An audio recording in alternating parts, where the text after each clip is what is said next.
Hi ಎಲ್ಲರೂ ನಮಸ್ಕಾರ. ಇವತ್ತಿನ ಒಂದು ವಿಡಿಯೋದಲ್ಲಿ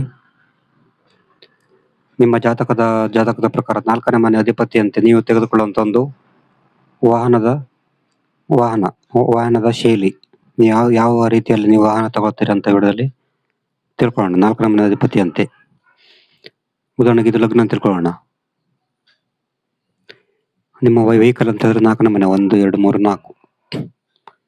ಇದು ನೀವು ತೆಗೆದುಕೊಳ್ಳುವಂಥ ಒಂದು ವಾಹನ ವೆಹಿಕಲ್.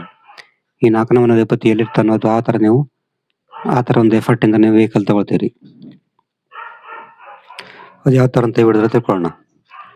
ಉದಾಹರಣೆಗೆ 4ನೇ ಮನೆ ಅಧಿಪತಿ ಏನಾದರೂ ಲಗ್ನದಲ್ಲಿದ್ದಾಗ ನೀವು ನಿಮ್ಮ ಸ್ವಂತ ಪ್ರಯತ್ನದಿಂದ ನೀವು ವೆಹಿಕಲ್ ತಗೊಳ್ತೀರಿ. ನಿಮ್ಮ ಸ್ವಂತ ಪ್ರಯತ್ನದಿಂದಲೇ ನೀವು ಕಷ್ಟಪಟ್ಟು ದುಡಿದು ನೀವು ವೆಹಿಕಲ್ ತಗೊಳ್ತೀರಿ.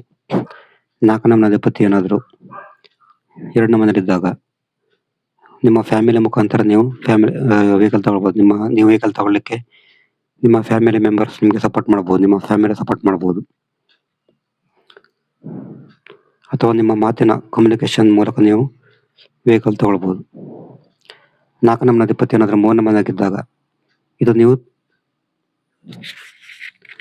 ತುಂಬ ಒಂದು ಕಷ್ಟಪಟ್ಟು ಸ್ಟ್ರಗಲ್ನಿಂದ ನೀವು ವೆಹಿಕಲ್ ತಗೊಳ್ಳುವಂಥ ಸಾಧ್ಯತೆ ಇರ್ತದೆ. ತುಂಬ ಒಂದು ಕಷ್ಟಪಟ್ಟು ತುಂಬ ಪ್ರಯತ್ನ ಮಾಡಿ ನೀವು ವೆಹಿಕಲ್ ತಗೊಳ್ಳುವಂಥ ಸಾಧ್ಯತೆ ಇರ್ತದೆ. ನಿಮ್ಮ ಸಹೋದರರ ಮುಖಾಂತರ ಕೂಡ ನೀವು ವೆಹಿಕಲ್ ತಗೊಳ್ಬೋದು. 4ನೇ ಮನೆ ಅಧಿಪತಿ ಏನಾದರೂ 4ನೇ ಮನೆಯಲ್ಲಿ ಇದ್ದಾಗ ಇದು ನಿಮಗೆ ನಿಮ್ಮ ವೆಹಿಕಲ್ ನಿಮ್ಮ ಪ್ರಯತ್ನ ಇಲ್ಲದೇನೆ ಬರಬಹುದು. ನೀವು ವೆಹಿಕಲ್ ತಗೊಳ್ಳಿಕ್ಕೆ ನೀವು ಸಾಲ ಮಾಡಬೇಕಾದ ಅಗತ್ಯ ಬರಲ್ಲ, ಆರಾಮಾಗಿ ತಗೊಳ್ತಾರೆ ನೀವು. ಮತ್ತೆ ನೀವು ವೆಹಿಕಲ್ ತಗೊಳ್ಳಿಕ್ಕೆ ನಿಮ್ಮ ತಾಯಿಯ ಬೆಂಬಲ ಕೂಡ ಇರ್ತದೆ. ನಿಮ್ಮ ವೆಹಿಕಲ್ ಕೂಡ ತುಂಬಾ ಚೆನ್ನಾಗಿರ್ತದೆ. ಮತ್ತೆ 4ನೇ ಮನೆ ಅಧಿಪತಿ 4ನೇ ಮನೆ ಇದ್ದಾಗ ನೀವು ವೆಹಿಕಲ್ ತಗೊಳ್ಳುವಂಥ ಸಾಧ್ಯತೆ ಇರ್ತದೆ, ಹೊಸ ವೆಹಿಕಲ್ ತಗೊಳ್ಳುವಂಥ ಸಾಧ್ಯತೆ ಇರ್ತದೆ. 4ನೇ ಮನೆ ಅಧಿಪತಿ ಏನಾದರೂ 5ನೇ ಮನೆಗಿದ್ದಾಗ ನಿಮ್ಮ ಪ್ರೇಮಿಯ ಮುಖಾಂತರ ನಿಮಗೆ ವೆಹಿಕಲ್ ಬರ್ಬೋದು, ನಿಮ್ಮ ಎಜುಕೇಶನ್ ಮುಖಾಂತರ ನಿಮಗೆ ವೆಹಿಕಲ್ ಬರ್ಬೋದು, ಮನರಂಜನೆ ಮೂಲಕ ನಿಮಗೆ ವೆಹಿಕಲ್ ಬರ್ಬೋದು. ಇದು ಕೂಡ ನೀವು ಹೊಸ ವೆಹಿಕಲ್ ತಗೊಳ್ಳುವಂಥ ಸಾಧ್ಯತೆ ಇರ್ತದೆ. 4ನೇ ಮನೆ ಅಧಿಪತಿ ಏನಾದರೂ 6ನೇ ಮನೆಗಿದ್ದಾಗ ನೀವು ಸೆಕೆಂಡ್ ಹ್ಯಾಂಡ್ ಗಾಡಿ ತಗೊಳ್ಳುವಂಥ ಸಾಧ್ಯತೆ ಇರ್ತದೆ.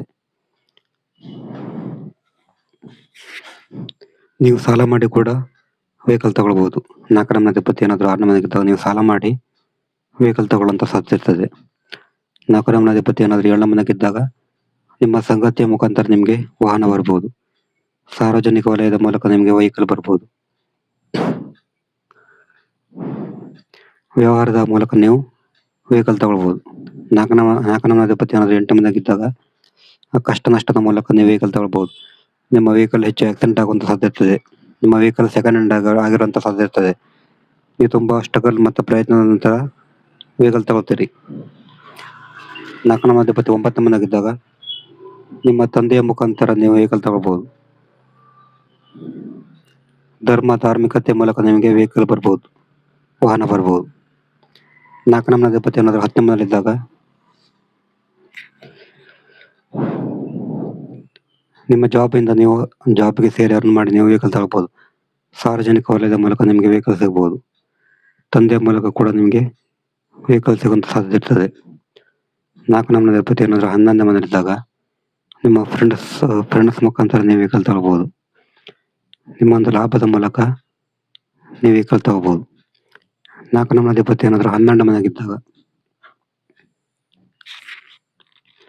ದೂರದಿಂದ ನಿಮಗೆ ವೆಹಿಕಲ್ ಬರ್ಬೋದು. ನಿಮ್ಮ ಫಾರಿನ್ನಿಂದ ನಿಮಗೆ ವೆಹಿಕಲ್ ಬರ್ಬೋದು. ನೀವು ತೆಗೆದುಕೊಳ್ಳುವಂಥ ಒಂದು ವೆಹಿಕಲ್ ದೂರದ ಸ್ಥಳದಲ್ಲಿ ಇರ್ತದೆ. ಇದು 4ನೇ ಮನೆ ಅಧಿಪತಿ ಇರುವಂಥ ಒಂದು ಮನೆಯ ಪ್ರಕಾರ ನಿಮಗೆ ಬರುವಂಥ ಒಂದು ವೆಹಿಕಲ್.